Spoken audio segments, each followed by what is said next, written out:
लड़के हैं वो सिंध में रहते हैं, जिसमें से 1,02,04,647 बच्चे स्कूल जा रहे हैं, तालीम हासिल कर रहे हैं, और 41 लाख बच्चे जो हैं वो स्कूलों से बाहर हैं स्पीकर साहिबा, जिसमें से 45 लाख बच्चे सरकारी स्कूल जा रहे हैं और 39 लाख बच्चे प्राइवेट स्कूल में तालीम हासिल कर रहे हैं, 8 लाख बच्चे institute of education of Sindh education foundation में, 5 लाख बच्चे मदरसों में और 5 लाख बच्चे फेडरल पाक नेवी आर्मी के स्कूलों में तालीम हासिल कर रहे हैं। सवाल ये है जनाब स्पीकर, ये 39 लाख बच्चे प्राइवेट स्कूल में क्यों हैं? ये 39 लाख बच्चे प्राइवेट स्कूल में क्यों हैं? हमारे बच्चे, मेरे बच्चे सरकारी स्कूल में तालीम क्यों नहीं आगे हासिल कर सकते? क्योंकि सरकार भी तो यहीं बैठी है ना। क्यों नहीं हासिल कर सकते? क्योंकि हम सबको पता है कि सरकारी स्कूलों में सरकार की तवज्जो नहीं है, सरकारी स्कूलों में सरकार की तवज्जो नहीं है। एजुकेशन मिनिस्टर के मुताबिक अगर 41 लाख बच्चे जो स्कूल नहीं जा रहे, सवाल ये बनता है कि 2023 के 334 अरब रुपए कहाँ चले गए? सवाल ये बनता है कि ये मेरी रिपोर्ट नहीं है, ये मिनिस्टर साहब की रिपोर्ट है जो उन्होंने सीएम साहब को पेश की थी। अगर मैं सही हूं सरदार साहब, तो ये 459, अब मुझे इस बात का खतरा है कि ये 459 अरब रुपए कहाँ जाएंगे।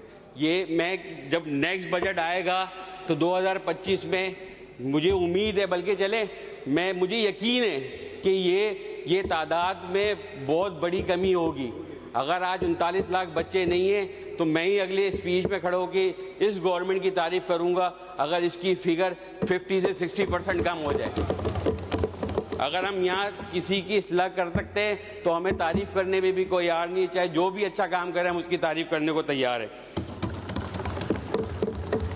आज भी सिंध के स्कूलों में स्पीकर साहिबा पानी नहीं है, लाइट नहीं है, डेस्कें नहीं है, फैन नहीं है। किस किस चीज़ की फरियाद करें स्पीकर साहिबा? 14,000 स्कूल ऐसे हैं जो मिनिस्टर साहब की रिपोर्ट है जिसमें पीने का पानी नहीं है, पीने का पानी नहीं है। 14,000 स्कूलों में पीने का पानी नहीं है। 38 स्कूलों में कहा गया है वॉशरूम नहीं है। अगर मैं अपने हल्के की बात करूं स्पीकर साहिबा, मेरे स्कूलों में ना चौकीदार है, सरकारी स्कूलों में ना पियोन है, प्रिंसिपलों ने, एचएम ने उधर अपनी तनख्वाहों पे अपनी जेबों से उधर चौकीदार रखे हुए। गर्ल्स स्कूल तक में चौकीदार नहीं है।